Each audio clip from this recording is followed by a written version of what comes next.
Alexander Prewitt with the Property Partners, and I came by to talk to Derrick today because I wanted to share some tips about financial advice, because he's in the money man of Summit Funding. A lot of my clients have trouble with saving to buy a house. That's one of the biggest issues that I run into. So I want to talk to Derrick today. Maybe you can give us some tips on money saving, things like that. Sound good? Yeah, absolutely. So my name is Derrick, Polder, Summit Funding, and one of the interesting things about being a loan officer is you see credit, you see bank statements, and you see earning or income for all kinds of different professions and all different walks of life. And what I've learned is it really doesn't matter how much money you make. I mean, that helps, but I've been surprised to see people that make six figures and have nothing in the bank, and then people that are making 30, 40 grand a year and have thousands of dollars saved. So I think it just comes down to your money habits, not necessarily just what you're earning. So I got 3 quick and easy tips for you today. Alex, I tell you, probably the first thing to do is track your money.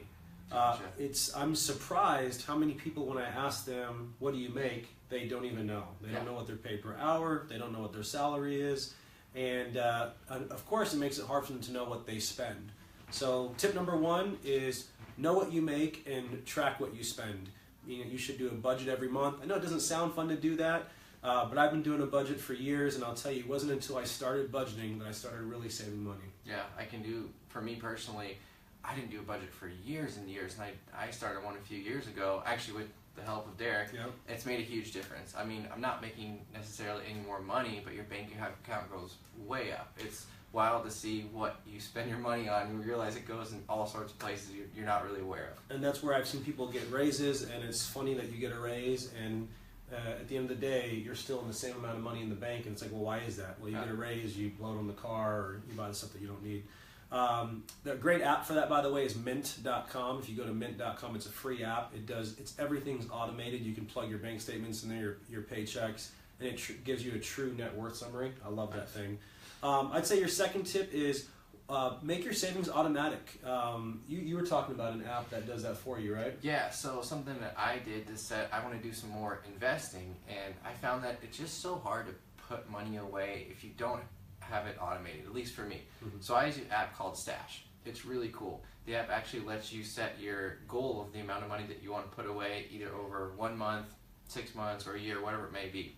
You said Stash? Stash, yeah. Mm-hmm. Stash, just like you're stashing your money away. It's really cool. You can invest in stocks, whatever interests you. You can invest in real estate, national defense, all sorts of things, and it pulls directly from your bank account. So if you want to put $50 a month away, $10 a month, $100, $1,000, whatever you want to do, you can put that, and it comes right out of your bank account every week. It's really easy for me. I don't look at it at all, and I know that I'll definitely hit my savings goal. Mm-hmm. It's automated. After a year, I'll have saved the amount of money that I know I need to accomplish my goals. Really easy.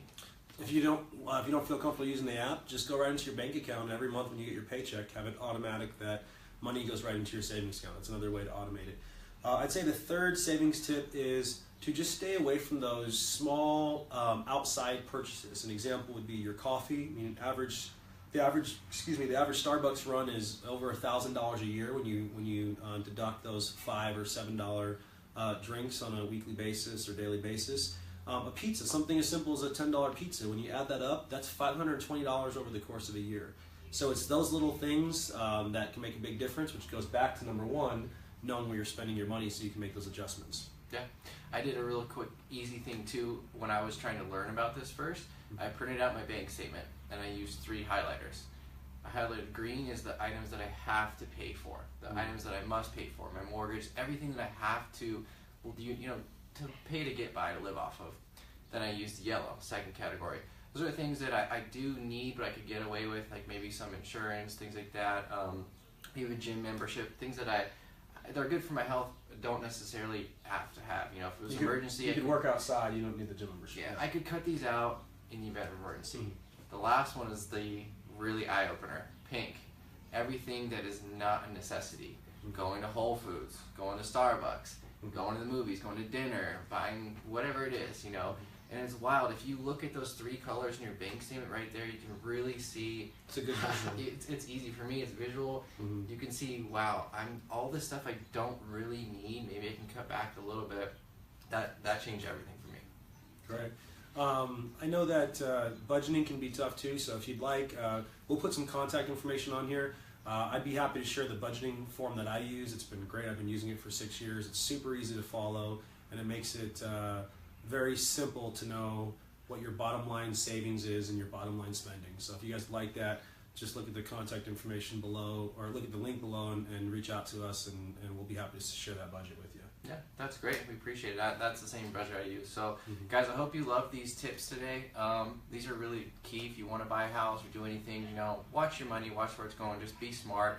Reach out to either of us if you need help. And yeah, hope you guys like this today. All right, thanks a lot.